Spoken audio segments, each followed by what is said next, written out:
Hey guys, if you're thinking of starting a new e-commerce business or you already have one, you need to be aware of what's happening out there. There are a lot of scams going on, especially with e-commerce businesses in Nigeria. Sadly, I've fallen prey to some of these ones, especially number 5. But hopefully as you watch this video, you would avoid it. The first scam is the Facebook ads strike or Facebook ads notice, something like that. You would get an email that will talk about intellectual property, copyright mismanagement or misappropriation or something like that. And the email that will send it would look like a very legitimate email. It would come from a Meta Pro or Facebook ad support team or a Meta support team address. Guys, it will look very, very professional, okay? But it is a scam, right? They will put a link there that, you need to provide certain documents to prove that your business is legitimate, all of that. And again, I don't know the kind of business you're running, but you would go ahead to panic and then click this link and then upload all your business documents, add all the significant details and then submit. The challenge is when you give people access to all these details, they can then use it to hack your account. So they can hack in your account, log into your account and then begin to send messages to your customers and pretend to be like you. This is something that has happened to me. Believe it or not, these guys are so smart. They send me emails at around 6 a.m. or 7 a.m. in the morning. So basically, that's the first thing I wake up to see in my inbox. And naturally, because it's the first thing, you would panic and want to sort it out as soon as possible. And I almost fell for this. Like, I went ahead to almost click submit. And I said, let me just check who sent this email and make sure that the back end of the email address is actually from maybe at meta.com or at facebook.com or something like that. But no, that was not the case. It came from a Gmail address. How do you avoid it? Don't click links you do not know, right? Every single thing you do with Meta, always verify the email address, not just Meta. See guys, anyway, wherever you get an email, always verify the email address. I've said this a few times, but one of the key things that you need to do is to set up your 2-factor authentication. Please, please, I'm begging you, set it up. It will just prevent a lot of nonsense from happening. And it's a very straightforward process. Now, the second scam is the virtual or international cards payments and then immediate transfer requests. Now, that sounded like a mouthful, but let me paint the picture for you. You've woken up in the morning. It always happens in the morning, guys. I don't know why, but it always, for me at least, it always happens in the morning. You wake up in the morning and then you see a Shopify sales request. You need to fulfill something worth, let's say, 2 million, 3 million, 4 million naira, right? Now, you are excited. You're like, you know what? I'm going to hit my forecast faster than I imagined for this month. Heck, for the year. So you begin to get excited. You begin to call necessary people, make sure that you have the stock available, all those fascinating things. 30 minutes later or 1 hour later, you get a message from somebody on WhatsApp, right? Because again, you're a Nigerian e-commerce business, so you have your WhatsApp details on your store. So you get a WhatsApp message and they say, hi, sorry, that order was a mistake. Please transfer it. Here's my account details. You know what? For your inconvenience, take out maybe 200K, 100K, 500K, and then send me the rest to this account. My brother, my sister, you are now part of a money laundering community or group. What do you call them? What do you call this? Cabal. Yes, you're part of a money laundering cabal, right? So you need to be careful, because when the authorities come, especially the ones that start with E, when they come looking for you, they will not hear that, oh, the person gave it to me and they said it was for my inconvenience. No, they will look at it as some form of payment or fee for using your business and using your account to launder money. Now, how do you solve this problem? How do you avoid this problem? So you can't necessarily avoid it, because anybody can make payments online. That's the beauty of e-commerce, right? But how do you solve it when it happens? So depending on who you use as your payment processor, most likely it will be Paystack if you're in Nigeria. You can easily refund that particular card payment back to the owner. Okay, that way, whenever the authorities or if the authorities come or you get asked certain questions, you have no problems. Now, for the third scam, this one is a bit tricky because, to be fair, it's kind of out of your control, but you need to be aware of it and try to put measures in place to avoid it from happening, right? This is just simple delivery. It's not simple, but it's delivery fraud. And what this would typically look like is you send your item to the customer.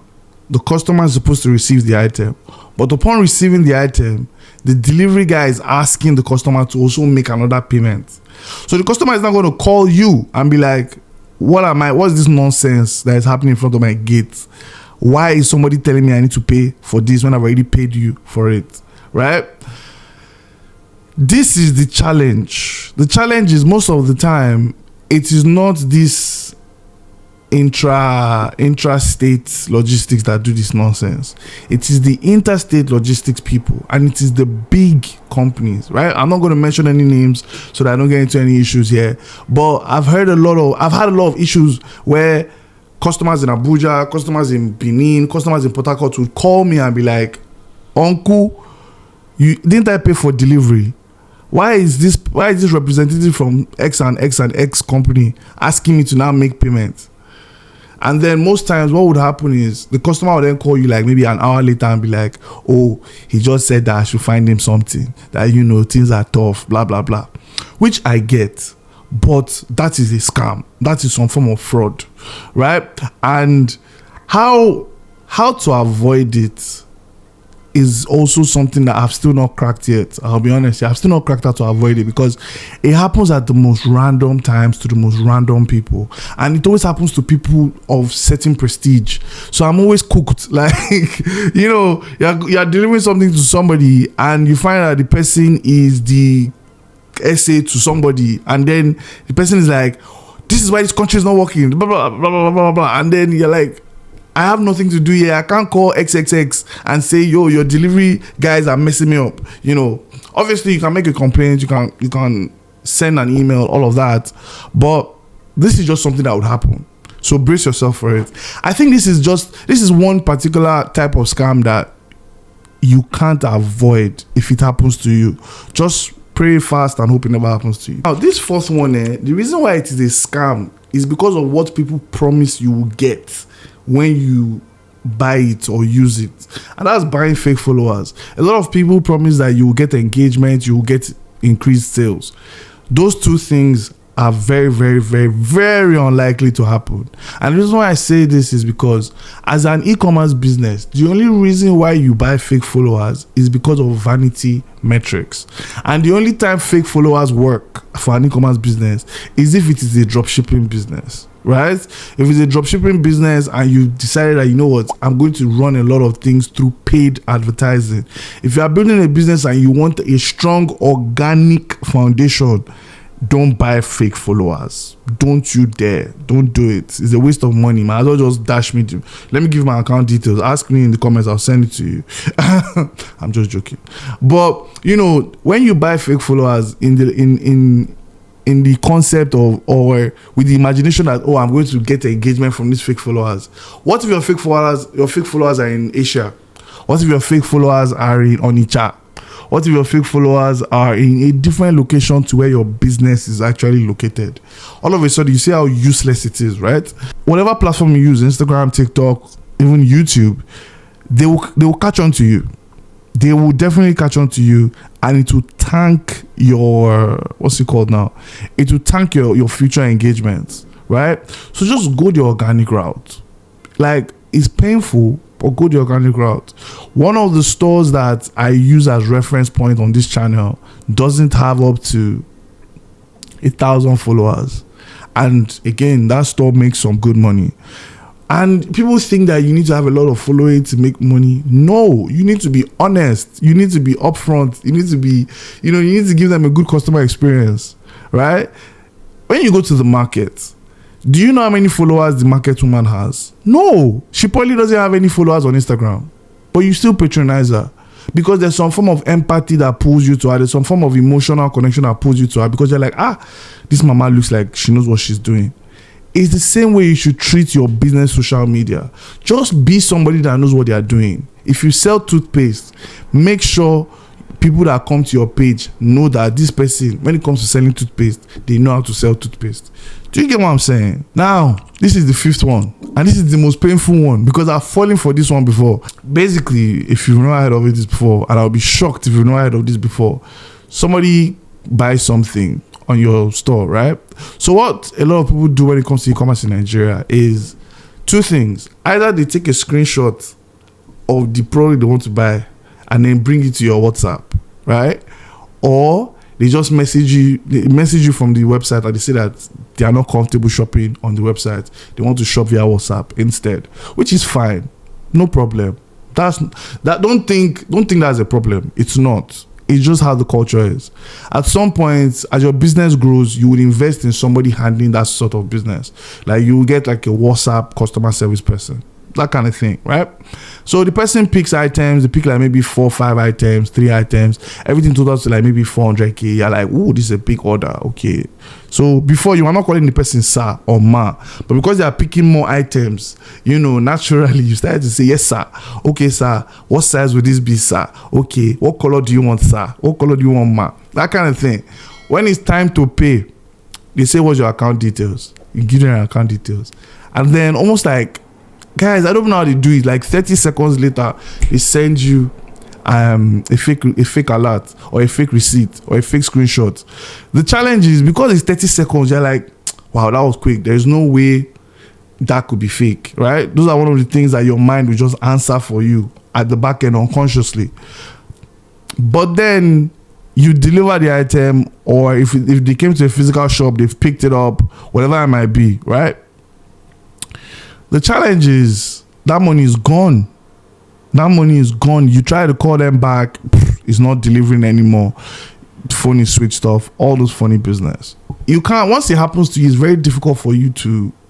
You can get your money back. There are actually processes you can go through to get your money back, but those processes are long, guys. They are long. Except I don't think they've changed it, because the last time I tried to do something like this, it was very, very long. But there are actually ways you can get your money back. And if you're a patient person, and if it's big enough, right, you can actually go through that process. Now, how do you avoid this? Or better still, how do you detect there is a fake alert or screenshot? The font. Is the font consistent across the entire receipt? So how the text they are using, is it a consistent type of text? The color. Is the color of the logo a bit too orange? Is the color of the logo a bit too is it a light purple? Like this purple looks dodgy.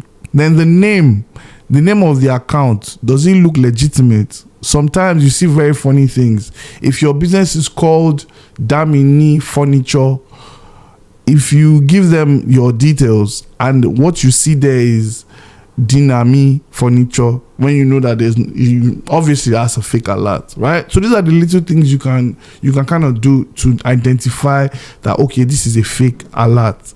However, my method, my way, which has given me peace of mind, is until the money drops into my account, I'm sorry, I ain't giving you shit.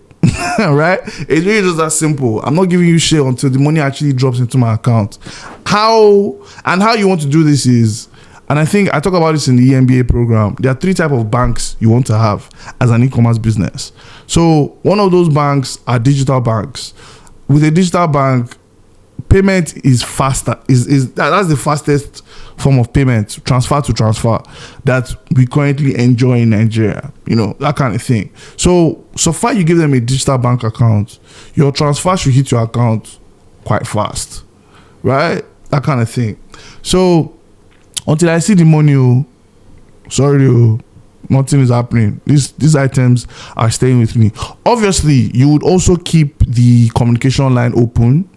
So that sort of thing, in an ideal scenario, I would message them and be like, hi, just checking in. Just wanted to let you know that we've still not received this payment. However, we've packed everything for you. And once this payment comes through, we're excited to ship it out to you. All right? Thank you very much.